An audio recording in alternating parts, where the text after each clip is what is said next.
এটার দাম জাস্ট 1 লাখ টাকা। এটা কিন্তু পুরো বাড়ি ডিপ ক্লিন করে দেয়, বড় অ্যানাকন্ডা। এই স্পঞ্জ স্ক্রাবার দিয়ে আমি আমার মিররটা পরিষ্কার ওরা বাইরে থেকে আসছে আমার। ওরা কিন্তু আমার শ্বশুর বাড়ি। You can easily clean shower bath. ওইখানে শুয়ে বসে। রাত পিছে কই দিল। গুড ইভিনিং, সবাই কেমন আছে? আশা করছি ভালো আছে, আমিও ভালো আছি। এখন এই মুহূর্ত থেকে ব্লগটা স্টার্ট করছি। এখন বাজে ঘড়িতে সন্ধ্যা 5:30 আর আমি আধা ঘন্টার মতো ঘুমিয়ে উঠলাম। আজকে সকালবেলা 7:30টায় ঘুম থেকে উঠছি, যার কারণে আমার প্রচুর ঘুম পাচ্ছিল। আধা ঘন্টা ঘুমালি আমি পুরো ফ্রেশ হয়ে যাই। আর যেই দিন আমি 8:30, 9:45, 9টার দিকে ঘুম থেকে উঠি, সেই দিন আর আমি বিকালে ঘুমাই না। কাল হচ্ছে আমাদের বাড়িতে আসবে রিলেটিভস, আর এদিকে আমাদের বাড়িতে কনস্ট্রাকশনের কাজ হচ্ছে। দেওয়াল ফুটো করে যে ওয়্যারিং করে যেটা করে না, ওই পাইপ ঢুকিয়ে লাইটের কাজ, যদিও আমি এগুলো আগে কখনো দেখিনি, প্রথমবারই দেখছি। তো এত ধুলো ধোয়া, এই যে ইটের গুঁড়োগুলো দিয়ে সারা বাড়ি ঘর এইরকম ধোয়া ধোয়া হয়ে, যখন মেশিন দিয়ে ওগুলোকে কাটে, মা আর আমি সামনাসামনি দাঁড়িয়ে থেকে, মা আমাকে দেখতে পায় না, আমি মাকে দেখতে পাই না, মানে এইরকম। মা একবার পরিষ্কার করে ঘর, আমি করি। কাজের যে দিদা আছে সে ঘর পরিষ্কার করে, তারপরেও ঘর ধুলা ধুলা, সব জামা কাপড় মাথা চুলগুলো পর্যন্ত আঁচড়ানো যায় না, এইরকম ধুলা ধুলা হয়ে আছে। তো যাই হোক, এই যতদিন কাজ চলবে এই প্রবলেমগুলো তো হবেই, যার কারণে ঘর একদম অগোছালো। কালকে যে রিলেটিভসরা আসবে আমি ওটাই চিন্তা করছি, ওরা এসে কি দেখবে যে এইরকম অগোছালো ধুলো বালি দিয়ে ভর্তি ঘর। তো ভাবছি তার জন্য এখন একটু ক্লিন করব ঘরটাকে। চলো ঝটপট আগে ঘরটাকে পরিষ্কার করে নিই। ঘর ডিপ ক্লিন রাখার জন্য আমি একটা দারুণ জিনিস কিনেছি। এটা হলো আগারো ইলেকট্রিক স্পিন স্ক্রাবার। এটা কিন্তু পুরো বাড়ি ডিপ ক্লিন করে দেয়। আমরা যেরকম ঘর পরিষ্কার সময় ঝুঁকে কিংবা ব্যান্ড হয়ে বসে ক্লিন করি না, এটা দিয়ে কিন্তু সেটা একেবারেই করতে হবে। চলো তাহলে দেখিয়ে নি এটা আমি কিভাবে ইউজ করছি। ফার্স্টে চলো দেখিয়ে নি এটার মধ্যে কি কি আছে। এটা হলো মেন ইউনিটটা। এটার মধ্যে একটা পাওয়ার বাটন আছে, এটার মধ্যে দুটো স্পিড আছে, এই একটা আরেকটা, এই সবকিছুর অ্যাটাচমেন্ট এটার মধ্যেই হবে। এটা হচ্ছে কানেক্ট হেড। চার্জ দেওয়ার জন্য এটা এখানে প্লেস করে দিলেই হয়ে যাবে। এখানে একটা ম্যানুয়াল দেওয়া আছে। আর এটা হলো চার্জিং এর কেবল। এটা স্পঞ্জ ব্রাশ, এটা ক্লথ ব্রাশ, এটা ফাইবার ব্রাশ, এটা বিগ ব্রাশ, এটা ব্রাশ হেড হোল্ডার, মানে এই এতগুলো ব্রাশ এটার মধ্যে কিন্তু সেট হয়। এটা ইমিটেশন গুল ব্রাশ, এটা টিপ ব্রাশ, এটা স্মল ব্রাশ, আর এটা হলো টেলিস্কোপিক রড। চলো এবার তাহলে দেখাই যে কোনটা কিসে ব্যবহার হচ্ছে। এই হেড হোল্ডারটা এখানে এইভাবে লাগিয়ে দিলাম, এটার সাথে আমি অ্যাটাচ করে দিলাম। এবার আমি জানলার কাঁচ পরিষ্কার করব। দেখো জানলার কাঁচটায় কি ধুলো জমে আছে।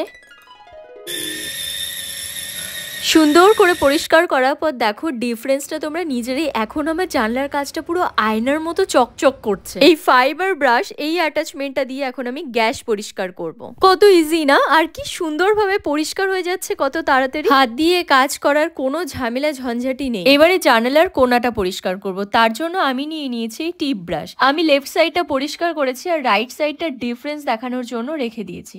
দেখতেই পাচ্ছ কতটা ক্লিন হয়েছে। এবারে স্মল ব্রাশটা দিয়ে আমি দরজার কোণা পরিষ্কার করব। দেখতেই পাচ্ছ কি পরিমাণ নোংরা রয়েছে।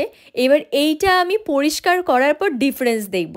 এই দেখো নিচের দিকটা কতটা নোংরা, আর ওপরের দিকটা দেখো এখন কত সুন্দর ক্লিন হয়ে গেছে। এখন যেটা মোস্ট ইম্পর্টেন্ট পার্ট, এই স্পঞ্জ স্ক্রাবার দিয়ে আমি আমার মিররটা পরিষ্কার করব। চলো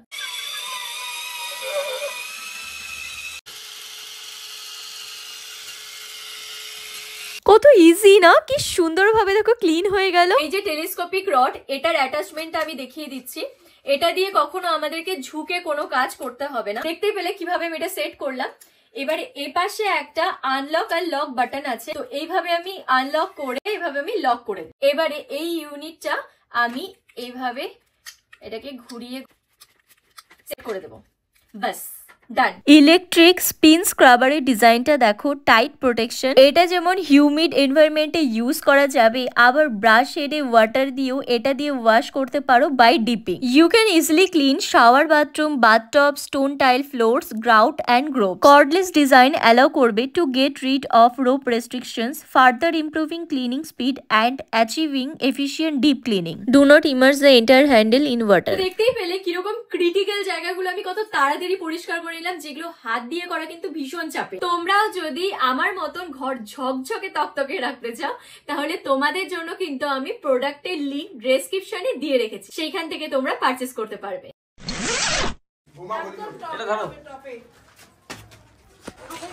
কি সুন্দর সবুজ রং। ফার্স্ট যে চৌবাচ্চাটা ঠিক আছে এটার এখন তো চৌবাচ্চা, পরে দাও বড় বাচ্চা হবে। পরে কি হবে লাগিয়ে দেওয়া হচ্ছে যাতে জল না বাড়ায় তো। ঠিক আছে, সবগুলো বন্ধ করে দেওয়া হচ্ছে। তুই পেছনে পড়ে যাবে কিন্তু আবার বসে থাক। আমার বড় অ্যানাকন্ডা ওইখানে শুয়ে বসছে। হ্যাঁ মজা হচ্ছে তো? মুইতে দিস না খালি। না না বাকি করে রাখবে। ওই রাত পড়ে যাবি। আরে দিস না রে হ্যাপি হলে বাবা দিকটা ওই রাজ পড়ে গেলে আমার কিন্তু আমার সেই ভয় লাগছে রাজকে দেখে। আরে পড়বো কেন? খেলার ছলে বাবু সাবধান। ইয়ো এটাও তোমাকে গোলাপি লাগা দিই। এটা কততম হোলি হচ্ছে? এটা দ্বিতীয়তম হোলি আমাদের। বাঙালির হচ্ছে 12 মাসে 13 পার্বণ থাকে, তো 12 মাসে 13 পার্বণ আমাদের যেরকম হয় সেরকম হোলিও আমাদের এরকম 2 দিন 3 দিন ধরে চলে। আমারও তাই মনে হয়। আরো ঢুকে দাও। ওর প্যান্টে মানে জল ঢুকছে। এ হে রাত পেছাব করে দিল। এই কি রে রাত? যেমন এতবেলা রাত আমার কি মাথা ভাঙার কুইন আসছে, মাথা ভাঙার কুইন। আমাদের কোনোবার একসাথে হোলি খেলা হয় না, তাই যেহেতু আমরা হোলি সব উৎসব আমরা পালন করছি, ঠিক আছে? তাই আমরা জন্মদিন এখানে বলো, অন্নপ্রাশন বলো, বিয়ে অন্নপ্রাশন, বিয়ে বাড়ি, ছট পূজা, দুর্গাপূজাতে বিসর্জন, সব উৎসব পালন করছি, কিন্তু হোলি কোনোদিন পালন করিনি। কালী পূজা সবাই একসাথে। এই জন্য আজকে আজকে আমরা আবার হোলি সেলিব্রেট করছি। রাজকে দেখা দাও রাজকে কেসা লাগা আজকে হ্যাঁ লাগতেছে বৃষ্টি কেসে লাগছে। আমি পরিচয়টা জামাকে এটা হচ্ছে আমার মাস্তুতো বোন হয়, এই যে মাস্তুতো বোন, আর এটা আমার মাস্তুতো দিদির ছেলে। এটা প্রত্যেকই তোমাদের দাদা ভাইয়ের মামাতো বোন। আমি তো ছেলের আমি বোন না। রিলেটিভ হয়, কিন্তু এটা মহা কমন পার্সন একদম। দেখো এ বাবা, দেখো হ্যাঁ ওটো আমি খালি একটাই সবাইকে কথা বলছি, সবাই এখানে আনন্দ করতে আসছিস, কেউ যেন ভুলটায় পড়ে যাস না আবার, দয়া করে। দে দাঁতে কইছে দে। জোর স্নান এইখানেই হয়ে গেছে। এ বাবা, গুচ্চির চশমা, এটার দাম জাস্ট 1 লাখ টাকা। 3 টাকা নিছে এটা। বলিস টাকা এটা খুনি রং তো। এটা কোটি বাবার কোটি। চোখের মধ্যে না এ রাম একা উঠে দিল।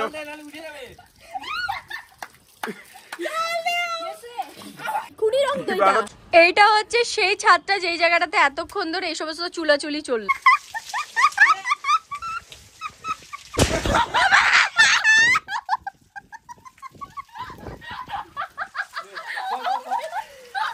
চেনা পরিচিত সেই জায়গা, আমরা চলে আসছি অনেক সবাই সুন্দর মিলে একটা জার্নি একসাথে। করে আসলাম। সে বাচ্চা বলবো না, আমার থেকে বড়ই, কিন্তু বয়সে বাচ্চা, এইভাবে তাকাতে হয়। এত বড় বাচ্চা যে এইভাবে তাকাতে হয়। মামা মামা হই ওর মামা তুমি, সেজমা, বৃষ্টি, রায়। এখন আমরা ভেতরটাই ঢুকবো। এই জায়গাটাতে আসতে আমার এত ভালো লাগে, যখনই মাইন্ড ফ্রেশের ব্যাপার থেকে আমি এখানে চলে আসি। এখানে এসে একটু চা খাই, কিছুক্ষণ বসি এখানে, তারপর গল্প গল্প করে এখান থেকে বেরোই। মানে একদম রিল্যাক্স করার জন্য, মাইন্ড ফ্রেশ করার জন্য একটা দারুণ প্লেস এটা। Order complete. কি কি নিলাম বলে দিচ্ছি। হচ্ছে বাংলা ভাষা, আমরা হচ্ছে দুধ চা খুব প্রিয় মানুষ, চিনি দিয়ে দুধ চা, তাও আবার সেকেন্ড ক্লাস নেওয়া, মামুলি ব্যাপার না কিন্তু। বর্ষার পরে যে চাটা হয় সেই চাটা নেওয়া আছে, তো সেটার সাথে নেওয়া আছে আলু ভাজা, আলু ফ্রেঞ্চ ফ্রাই। তো আলু ভাজা দিয়ে চা খাবো, ফার্স্ট টাইম এক্সপিরিয়েন্স, কারণ আলু ভাজা দিয়ে অনেক কিছু খেয়েছি, চা খাইনি, দুধ চা খাইনি। তো আলু ভাজা চা খাবো। আর তোমার জন্য নেওয়া আছে গ্রিন টি। তুমি তো খুব হেলথ কনসাস, সেজন্য তুমি তো কিছু খাবে না, একদমই তাই। ঠিক আছে? সেজন্য তোমার জন্য নেওয়া আছে। এখান থেকে এই অবধি রংটা যেটা ছিল কালকে সেটা ঘষে ঘষে তুলছি, তারপর কনসিলার দিচ্ছি। এখন অনেকটাই ঠিক হয়েছে, বোঝা যাচ্ছে এখন মুখে রং আছে। তোদের মুখে রংটা তুই সবথেকে কম রং তোর আরেকটু খেলা উচিত। আমি বলছিলাম না নিয়ে আসবো তোমাকে এখানে। আমার ইচ্ছা চলে যায়। বেশ শান্তি। হ্যাঁ, সারাদিন খাটাখাটি পরে এখানে এসে বেশ রিল্যাক্স করো। আমি তো ওটাই বলতে বলতে ঢুকলাম। চা সাথে চা খাও। আলু ভাজা চলে আসছে গরম গরম, আর ওই যে সেরকম তাও নিয়ে রেডি, রুটি করার জন্য তাও ready। আমি একদিন করছিলাম না বাড়িতে এরকম। এরকম হয় না, এইরকম হয় না, এইরকম হয় না, এরকম বললে তো পারলাম। তোমারটা এইরকমই হয়েছিল। তোমারটা বাংলা আলু ভাজা, এরকমই হয়েছিল। পাতি পাতি এরকম এই এত বড় বানাচ্ছিল, এরকম ক্রাঞ্চি হয়েছিল। হ্যাঁ ওই একদম মাসি রিম্পি আসছিল, রিম্পি ছবি তো যে বৃষ্টি দেখি ঢাকা দিয়ে রাখলে অনেকক্ষণ ধরে হবে, ছাকা তেলে হবে। আরে হয় হয় এটা সব থেকে সহজ করা তাই এটাকে দেখে পাই পুলিশ মনে না কি অসভ্য আমি আর খাবোই না তাহলে গেলাম না এখান থেকে এটা দেখে মনে হচ্ছে হলুদ কোনটা 99 ইউরিন তুই তো আগের বারে তো আনিস নাই 6 পিস দিয়ে নিছিলি বলি ওটা আনলি ঠিক আছে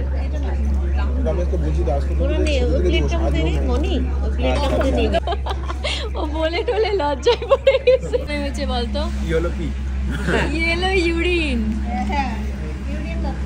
তুমি এতক্ষণে শুনলে কথাটা ওর এটা দেখে ইয়েলো ইউরিন মনে হয়েছে আর এই নাম ডুয়ার্সের চা আলাদাই হয় লেভেলের চা হয় কাপগুলো সেই বড় বড় এটা টেস্ট করে দেখিস যদি ভালো না লাগে তখন বলিস বিশ আলাদা একটা ফ্লেভার থাকে এই এখান থেকে চা খাওয়ার পর আমি গোটা প্যাকেট কিনছিলাম এসে আমাদের রাজদাদার একজনকে উল্টি দিকে বলতে হবে মাকে বলবো তোর ফোন করবো দুর্ভাগ্যবশত মেয়েটা চলেও গেছে এখান থেকে কিছু করা যায় না এখন আমি মোমোটা টেস্ট করবো মোমো আলাদা করে খুব খুব খুব খুব ভালো হয় টেস্ট করবো আমার শেড ফিনিশ চলো এখন আমরা এখান থেকে বেরোবো বের হয়ে আমরা বজরংবলীর মন্দিরে যাব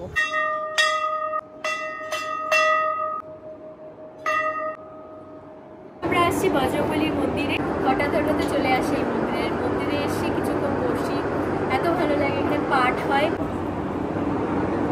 জয় বজরংবলী জয় বজরংবলী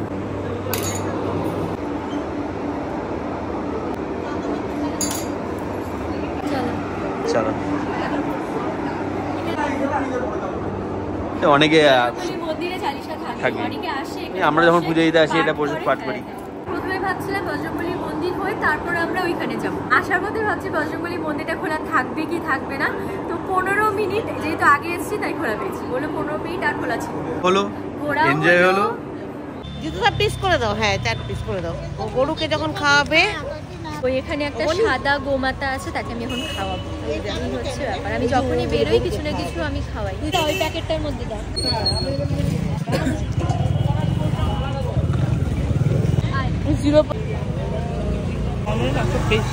ওর খিদা পেয়েছে তুই খা বেচারা সেই খিদা পেয়েছে না বাঁধাকপির থেকে কলা যদি খাওয়াইতাম না ওটা তো সেই খিদা পেয়েছে বাঁধাকপি সেই খিদা পেয়েছে খাই নিল একজনকে খাওয়াইতে আসছি দুইজন খাই নিল কি কি কিনলা ঝিঙ্গা বাবা অনেক বাজার করছে জলপাই আলু বড় আলু ঝিঙ্গা কিছু হইছে গ্যারান্টি এটা আমি আটকে দিলাম হ্যাঁ কি হয়েছে তোমার সারা রাস্তা আমার সাথে আসলা না কেন ওদের সাথে আসলা কেন তোমরা কি চারজন মিলে প্ল্যান করে আসছো এখন বনিকে গিয়ে খোঁচাবো এটা নিয়ে কি হয়েছে কি হয়েছে কি হয়েছে না কিছু না তাহলে যথেষ্ট মজা করে আসছি তাই না হ্যাঁ বেশ মজা করছি সেই বুঝতেছি এখানে প্ল্যানিং এর কি আছে আমার তাহলে নিজের মতো নিজে থাকো আমাকে একটু একা থাকতে দাও 15 মিনিট আমি একটাই কথা বলতেছি যে আমি তোমাকে ওখানে কয়টা কোশ্চেন করছিলাম ঠিক আছে ওকে বসায় দিয়ে তুমি চলে আসলা কেন বলছে তো কিছু হয়নি এখন জোর করে কি হয়েছে জোর করে কি হয়েছে কি জোর